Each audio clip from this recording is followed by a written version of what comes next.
Good afternoon, listeners. My name's Steve Evaletta from Chamberlains Law Firm, and I'm honoured to be here with our Director of Construction, Michael Terrywiddle. Michael, how are you going? I'm well, thank you, mate. And yourself? Really well. Excited to be chatting about getting back to business after all of this corona panic in 2020. What about you? Yeah. I think any challenge is also an opportunity, depending upon the way you look at it. Certainly, there's some things that businesses, particularly within the construction industry, should be looking at now to assist them in getting back to hopefully where we were. To be honest, before 2020, we had fires and floods and good knows what's coming next. But yeah, we'll see how we go. Absolutely. It's been a very challenging 6 months, I think, for our members in the local area, and particularly in southern New South Wales and the ACT. And hopefully today we can chat about understanding the current industry environment, getting an understanding of what a crisis really is, looking past corona and really getting into what is a crisis, and then ultimately, how can we plan for it? Absolutely. And I think we'll definitely cover off some corona-specific strategies, our thoughts about where we sit, some of the challenges affecting business, maybe a forecast moving forwards, but also taking it as the opportunity that it is. This won't be the only crisis the business is facing or will face, and I think getting an understanding and an action plan for dealing with a crisis, not just corona, is something that the members will probably and hopefully benefit from. Look, I agree. And for that reason, I'm really pleased to have you on deck, because though I have been involved in the industry for a long time, it really does take a very deep understanding of the context and the operating environment in which our members operate to advise on this. So it's great having a construction expert on deck today. So look, Michael, we know that the corona outbreak has posed many challenges for business owners. As you said, there have been bushfires, floods, droughts, everything you can name of. But ultimately, today's about helping members start investing in developing proactive strategies to overcome business crisis. I agree. So where are we now? What's the industry like, in your opinion, at the moment? So industry has been fairly negatively affected, notwithstanding the fact that it was deemed essential. You've got, high profile examples. So in the media, one tier one contractor, who I won't name, with a workforce of something like 2,500 let go 400, and it put the balance of the 2,100 on pay cuts of between, I think it's 15 and 30%. It's fairly well documented. Our members can look them up. We're probably seeing less of an impact immediately where we expect to see it, if that makes sense. So there's runoff from existing projects. High density construction will be, I think, more affected than other areas. Civil infrastructure is likely to continue. In fact, it may be accelerated. In the media, various governments are talking about bringing forward major infrastructure projects.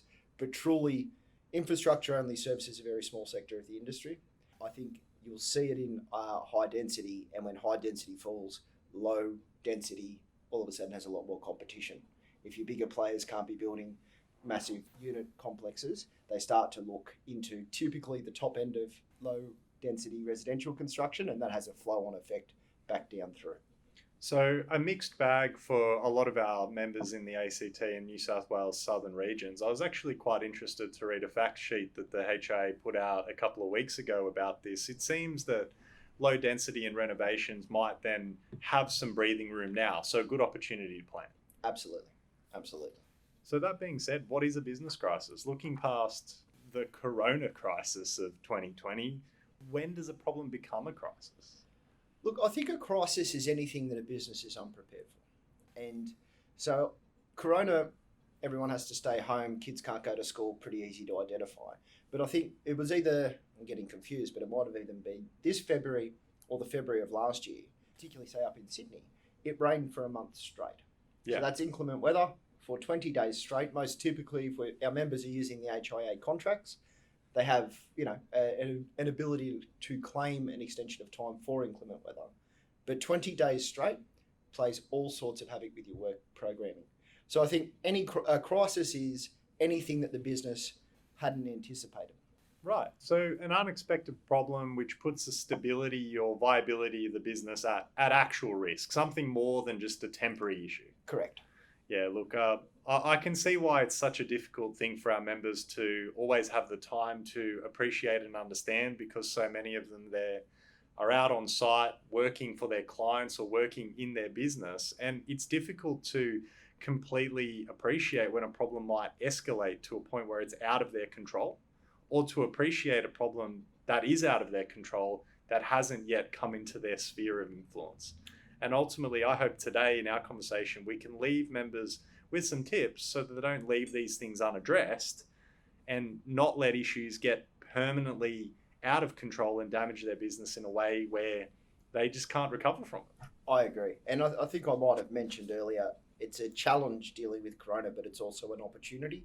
So this work that our members could be doing on their business, crisis planning, disaster planning, whatever you want to call it, it's the hidden work, because as you mentioned, so often you're meeting with prospective new clients trying to get sign off for existing builds, planning out your multiple projects. This work that can be done in the background probably isn't, and then you don't know that until you need it, like now. Well, easy to identify, but hard to explain, I guess. And so, I was looking back at a lot of the work we do in the context of financial crisis as a subset of business crisis. And I've always felt that there's really 3 steps which members need. And I'd love to hear your thoughts on how they might specifically apply, but you really need to look at things in the current environment or the imminent future environment that have a high severity or are an imminent threat. And they have an element of surprise or shock. And they create a situation that demands timeliness and decisiveness. And I think that last one is the one that people often fail to plan for. It's not that they don't appreciate something when it becomes an imminent threat, because it's right there staring them in their face. And it's not that they're shocked by it. It's not that it doesn't have the ability to affect their business, but they're just not in a place to respond in a timely fashion. And that's what brings them unstuck. I agree. And I mean, it's human nature. When something is difficult to deal with, you tend to prioritize it lower than something that is easier to deal with. Giving people happy news is always easier than giving them bad news. And this process could sound complex, but I think it's something our members are already doing, except for that last step, because everybody gets together and has a beer and talks about something they're not happy with, be it a client who has randomly decided they don't like the finishes they'd selected 3 months earlier, or whatever it might be. And it's not too hard to distill from those conversations that our members are having with regularity, either with their partners, with their business partners, with other builders, and sort of viewing them through this prism where hopefully the majority of these the matters they are discussing are not high severity or imminent threats, but it isn't too hard to identify the ones that are if you're thinking about it. Totally agreed. And I'd love to know what the HIA's workplace advisors around the country would think of many of the calls they've received over the last 2 or 3 months, because it would be quite a fascinating study and something I'd love to talk about with members in the future. Yeah, I'm guessing they got a couple. So types of crisis management, ultimately it's about using the right tool for the job. And obviously our members know a lot about using the right tool for the job, which is why I proposed a very bad subheading. I see what you did there. But responsive, proactive, and recovery. And ultimately, I know they're just buzzwords, but it's about identifying which type of crisis management tool our members can use, because not every crisis management tool is responsive in nature. And I think that our industry in particular is one that is very attuned to types of crisis management which are proactive in nature. So work safe issues and anything regarding work site safety, our members are experts at. But ultimately, it's about taking that very proactive view of dealing with that very commonplace potential crisis issue and applying it to other types of business crises which might arise. I agree. So now we're going to get into a bit of a framework for dealing with crisis management. And the first step is evaluation. So then focusing on your organization, how does the crisis, which we've already identified, how does that crisis affect your business? So ultimately, a couple of the main questions would be, what risks does the crisis pose to the operation of the business? And what risks are posed to your employees and customers, and in this case, subcontractors during the crisis? And then, of course, considering the aspects of the business, including staff and subcontractors, which are important in maintaining the effective operation of the business. And this is, I guess, quite a complex area to unpack. Just looking at issues around what risks are, there are so many in the sector. Look, I think there are, but it's as complex as you make it, but I think you can simplify it. The trick is to think broadly, but not with a lot of depth, if I can put it that way. So it's easy to look at a risk to your business and say, what if my client doesn't pay me? Not too difficult to identify. It's slightly more challenging to train yourself to think, what are the risks if a client is not paying someone else upon whom I rely to perform my work? Yeah. So, and that, if we take Corona as a specific example, in our HIA contracts, which our members will be using, there is a clause, not enough people use it, but it's in there, that enables the builder to request proof from the owner that they are capable of paying the builder the various milestones of the work. And if the owner fails to do so, then that's a breach of the contract and the builder has a series of rights, so on and so forth. That is typically used seldom, but when it is used, it's used at the commencement of a project. Let's look at Corona. We might have had clients who were very comfortable and able to pay us. The bank might be involved to finance a large part, and we think, the bank's there and we're going to have money. But they've now lost their job. What happens if our homeowner is a chef? Yeah. All of a sudden, he has no workplace. JobKeeper has come in. Is that enough? Who knows? All of a sudden, the kids are at home because there's no school. So even if the wife was able to work, perhaps now that needs to be juggled with. All of those questions come in, and that risk profile comes in. And it's a matter of, I think, looking at it very broadly, basically where the shots might be coming from, and then you can start. That's part of the evaluation process, and I think that's the first step to sort of understand where's the next punch coming from, and then you can move on to the next step in the framework. So really, outside of the onion you got to look at those operational general risks, whether they're the creditworthiness of your customers, the ability of your suppliers to provide you with what you need, even just the local supplier shutting down. I know in some larger jurisdictions, they've just had issues with independent timber framers and other suppliers just shutting down during the crisis because of other credit management issues, not related to the current industry environment that were affected by Corona. Absolutely. Towards at least somewhere in this webinar, I presume at the end, I'll go through what I perceive to be some of the broad brush challenges that we'll face, that every business will face as part of this crisis. But I mean, a very good example that I think a lot of our members are likely to be familiar with because the waves are being felt now was pre-Corona, a very large contractor in Canberra went under. Yeah. Ran out of money. I think it was roughly in excess of $20 million that they owed to subcontractors everywhere. And it looks like as part of that liquidation, all of those subcontractors who are unsecured are getting nothing. Yeah. That sort of crisis is a theoretical risk. It is one you can plan for to some extent, but I think if we go through the framework first, evaluation and identifying the types of risk, if we work our way through that framework, then I think we can talk to some of the specifics within industry, at least as I see them, over the next, say, 6, 12, 24 months. Absolutely. So then just getting through the boring crisis management stuff. So you're on the outside of your onion, you've looked at your environment, you take it a step in, and then you look within your immediate internal operating environment. So you're considering your employees and your subbies.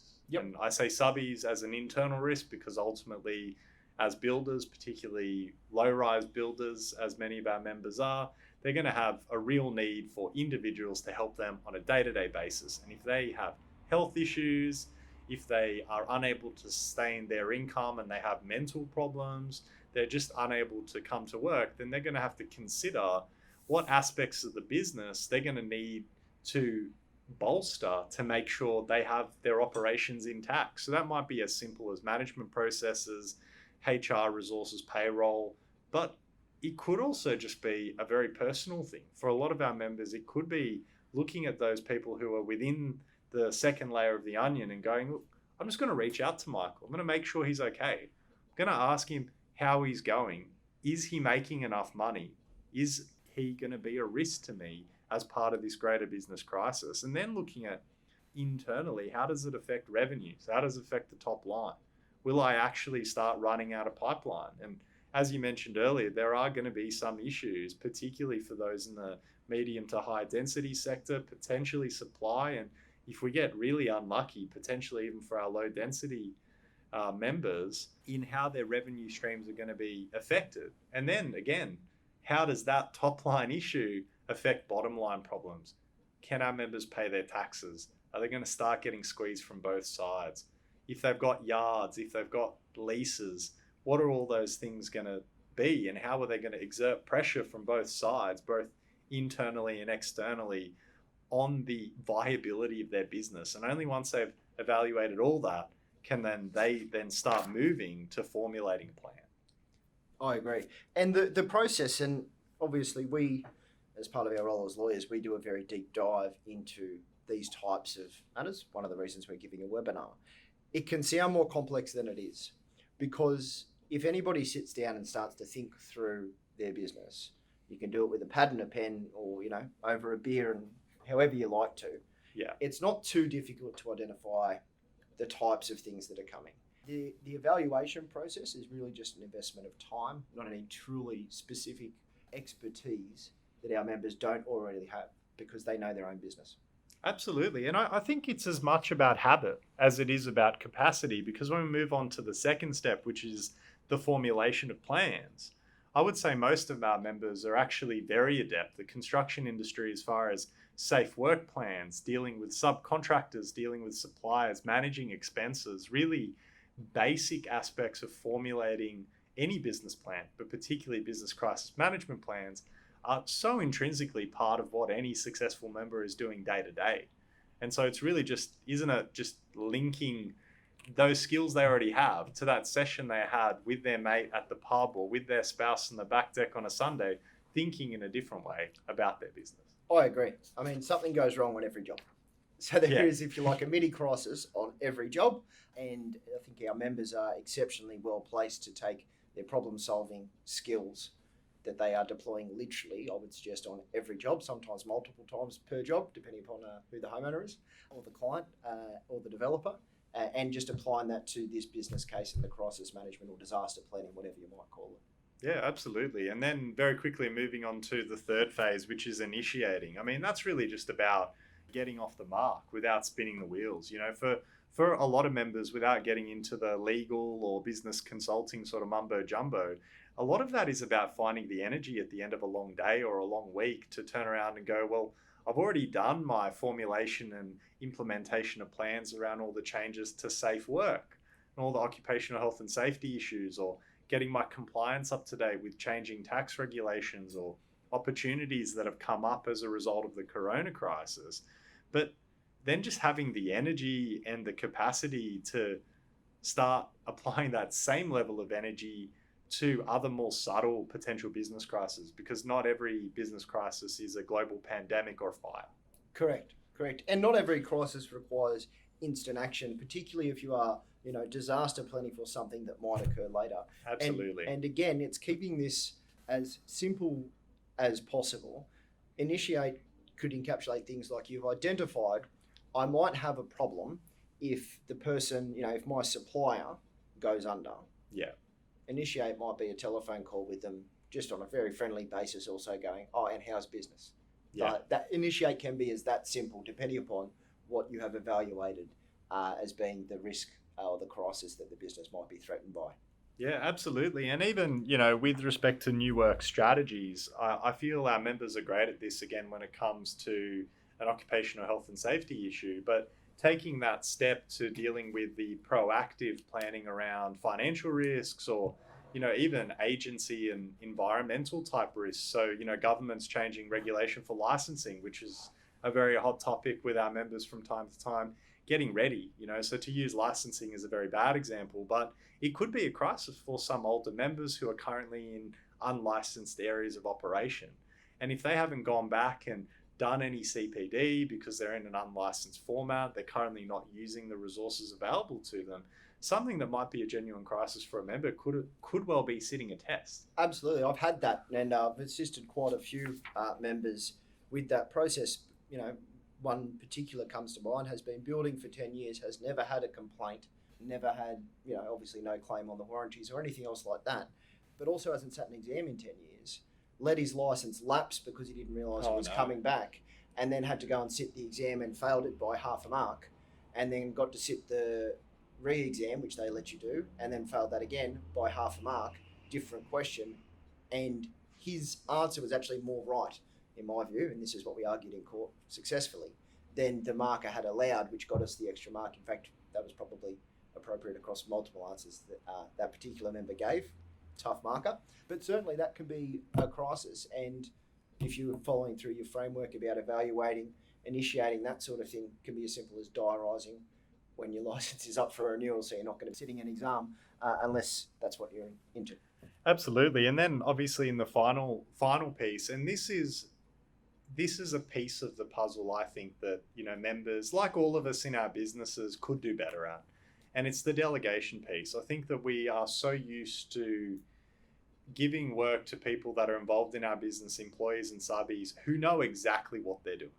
You know, it's as simple as going, let's have a quick chat on site or at the end of the day, and let's just knock this problem on its head tomorrow. Then when we're talking about particularly proactive planning or responsive planning to very obscure crises like Corona, it's hard to delegate. Sometimes you may not even have anyone to help you. So part of the delegating and then subsequent assessment process is actually looking around, getting back to that second layer of the onion, as I said, who in the team can help? What skills do we have that aren't the ordinary skills we use in our day-to-day?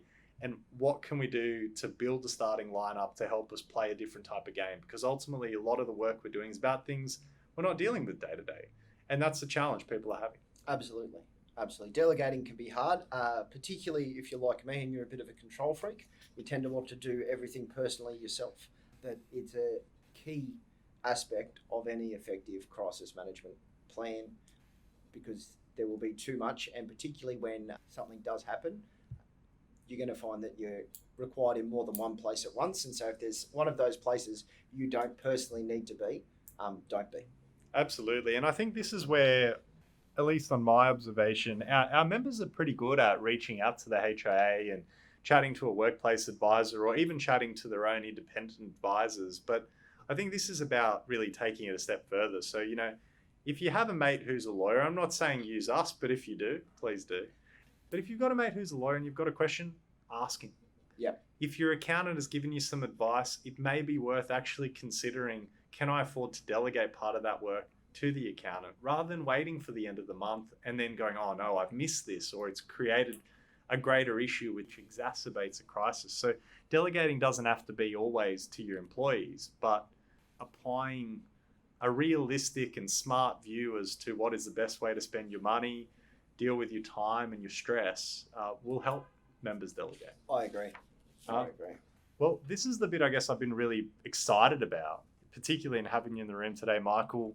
What happened with Corona? What are some of the risks? Give us some juicy stories. Well, there's a couple of stories. I'm going to be very careful not to name the builders, but if anyone has access to Google, they might be able to pick who I'm talking about. A couple of the key, if you like, the main risks that we're seeing and foresee coming out of COVID-19. First is your site being shut down because of a positive result. Yeah. Worst case scenario. The next is staff becoming unreliable, not to use that term, staff or subcontractors. That's not because they're lazy. They might have, probably very industrious. Typically, our members, if they find a lazy staff member, they get rid of them. If they find a subcontractor who's unreliable, they don't get them in again. Yeah. But now we've obviously got all sorts of complexities happening at home that are affecting work, even though, of course, construction is essential. Supply chain issues, that's quite a big one. And it looked like it was going to be a tsunami and then fortunately wasn't. Market confidence, particularly in and around our low density, we're going to see that happen for our members who are building in low density, and credit risks. So they're the risks, I think, specifically that are more likely to impact our members, or at least I'm seeing that happening already and can foresee it continuing into the future. So if we go through some of the strategies, if you like, to protect against the site shutting down, obvious one is social distancing. Yeah. You've got hand sanitizer and all that stuff that we are doing. But the big one is probably record keeping. Right. So there was a site in a major capital city being run by a very large builder that had a positive test. And it was a large site. It was a commercial high-rise, I believe. It happened in Sydney. They were shut down, having had a positive test on site for half a day and half a day only. Right. which was pretty astonishing, and it's a testament to their record keeping, which obviously it's expanded because it was a high-rise commercial, so that implementation was larger, but it's equally applicable as we step all the way back down. They had records about who was where, on what site, who had been where and working in which areas. That was all kept up to the minute, and they were able to identify out of the workforce working on that particular site. These, however many people, say 20 people, they were all come into contact or potentially have. You're out, go and self-isolate. The other 80, you're completely fine, get back to work. So that was actually, there was a whole song and dance and everyone was there with their dog. It was a testament to how well, if you're keeping your records and managing your site properly, we've all got signs up saying construction site don't enter, just taking that a bit further, that will protect against this risk. Sectioning off business units, that will apply to some members but not others. You'll have various teams, your chippies and your sparkies and what have you, not having them operating on the same site at once. Yeah. Then if you've got a couple of multiple sites running and if something did go wrong, you might be able to have at least a team somewhere doing something. And the other one is increasing the pool of subcontractors, which is something I encourage all of our members to do consistently. Someone finds a good subby and they go, I like you. Yeah. And so then they use them on the next job and then the next job and then the next job. And they become very wedded to that subcontractor. And what actually happens, particularly say in this crisis, but I think it's a risk to business anywhere. Of course, yeah. If that person becomes unavailable for any reason, there's an impact upon the business. So there's some of the strategies that I think would work against a site being shut down. Hopefully, we seem to be riding the wave out of COVID. Yeah. In the ACT particularly, they've done exceptionally well. I think we're down to no cases. So fingers crossed, the risk of a positive test from someone on site is diminishing and won't arise. So a bit of a plug there for the federal government's COVID Safe app, and maybe even some changes to employment and subcontractor agreements about sharing data could actually help members. I think so. Right. Well. So the next one is staff becoming unreliable. There's not really a lot you can do. It really comes down to sort of communication. You can look at things like flexible working arrangements, but truly you're sort of governed by what work you've got on and who needs to be doing what. Almost a subset of that last point, and I'll harp on about this for as long as I'm allowed to, but increasing your pool of subcontractors, building out some redundancies within the business, trying to schedule your work, but really it just is a matter that talk to your staff, know what's going on with them, and try and limit the impact that this has as much as possible. So really, you're talking about portfolio effect. I mean, for the finance geeks, the members listening, I mean, you're just talking about creating a greater diversity of suppliers, a greater diversity of subcontractors, and really limiting the amount of staff that are able to affect each other's health. And similarly, back with respect to the reliability of staff work, applying that redundancy in portfolio effect to just having more staff available at different times so that they can help each other out. Correct. Makes sense. Correct. The supply chain issues for a while looked like they were going to be a far larger crisis in and of themselves than they ended up being, which was back when all this first started, and China looked like it might be shut. So, for example, most people who are doing, your sliding doors and your glassware and all of that sort of work, they're all sourcing it out of China, and that's just one example. Yeah. Your supply chain risk has not ended with major suppliers like China reopening. It's still very relevant to, I think, all businesses. It's always a risk. Of course. Because you have project deliveries and your critical path on your construction program. And so any supply chain risk is a potential crisis in and of itself. And the only way you can truly protect against that is trying to source as many different supply sources as you can.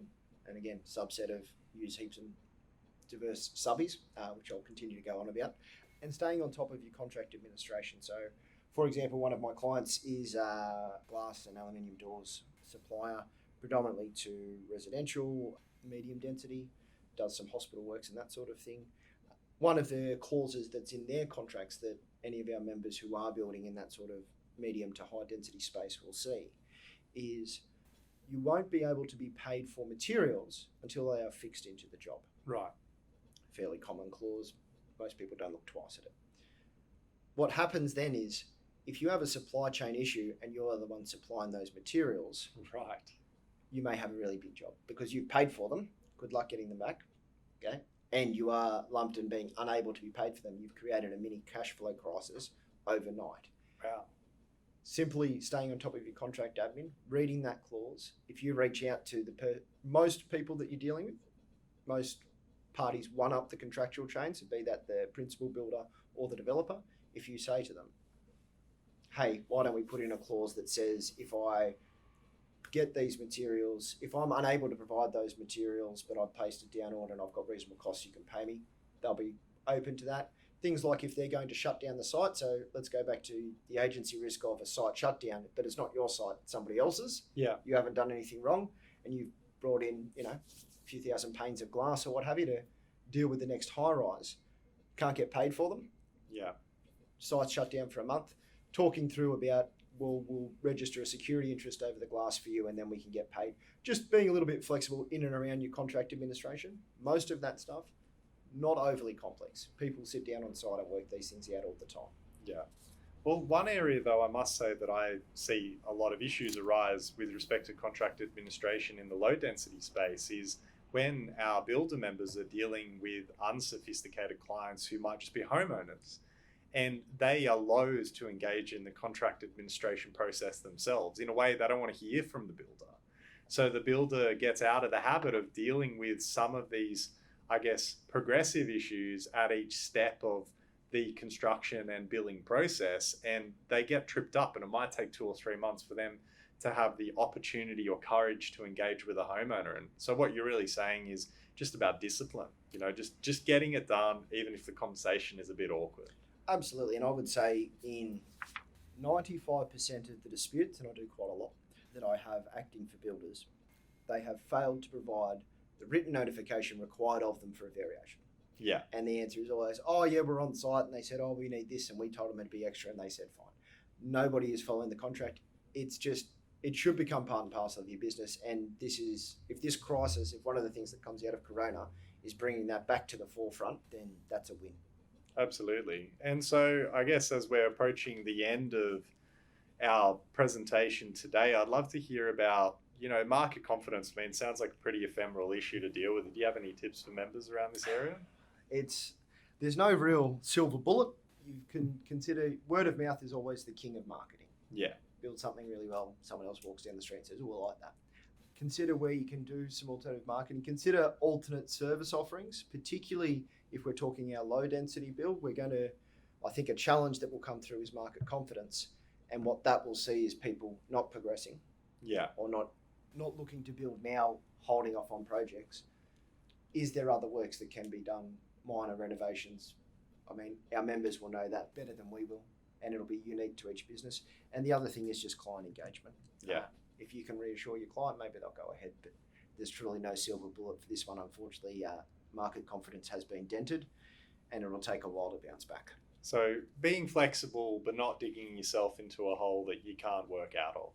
Correct. The other risk is probably credit. Credit risk is something our members will be really familiar with because they've always got to take that risk. It's just the standard, taking advantage of your contract. If your contract entitles you to interest, make sure you claim it. If you have an entitlement to a variation, make sure you do. If you've engaged a subcontractor and they don't have an entitlement to a variation, enforce that. Manage your cash flow, and obviously legislative assistance. So if you can qualify for things like JobKeeper, if you have a lease where you might be able to obtain rent relief, those sorts of matters, be awake to those. If you can always Google them. Otherwise, every accountant, every lawyer should be across those matters, and you can just pick up the phone.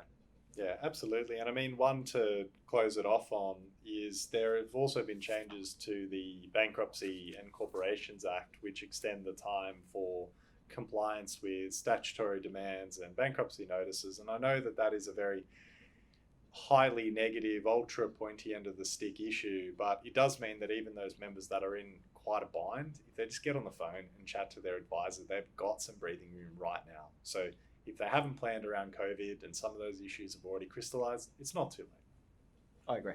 Yeah. So look, it's been really nice chatting, Michael, but before we go, what's your crystal ball for the next 6 months? I know the HIA has economist, but what's your legal view of the world post-corona? Okay, I'm running a pretty terrible record at picking the winner of the Melbourne Cup, but I'll have a go. In terms of corona, I think market confidence is going to be very slow to come back. I also think there will be a subset in regards to market confidence. The banks have come out and are being held to account, which is good, to foot some of the bill for JobKeeper and what have you, and there's rent relief on mortgages. The outcome of that will be a slow to lend. So I think you've got people who were approved who will be hesitant to go and spend money. And then once we do start to come back, I think people who want to get money to build will face difficulties. So I'd expect we're looking at a rather extended bounce back from where we are at the moment. And unfortunately, that just is what it is. And if you're a spec builder, then it's really a time to look at your long-term planning and consider your credit exposure. Absolutely. Yeah, absolutely. And I think there is a very high risk of what I call second wave credit risks. What I mean by second wave is insolvency is always rife within the construction industry. I mean, we referred earlier to one of the larger ones to happen in Canberra in recent times, but all you have to do is look at the ASIC insolvency notices every day, and you will see of 20 companies, 5 of them have construction or building listed in their company name. Too true. A lot of those businesses which were on the precipice will be being propped up. So much, particularly government money, has come in to keep the economy ticking over. That it has breathed a second wind into a lot of businesses which truly have fallen over and are dead already. They're just still walking. And I think that risk to our members is quite significant, particularly if we are subcontracting up. And, I think ultimately though, and to try and end on a positive, I think I might have mentioned every challenge is an opportunity.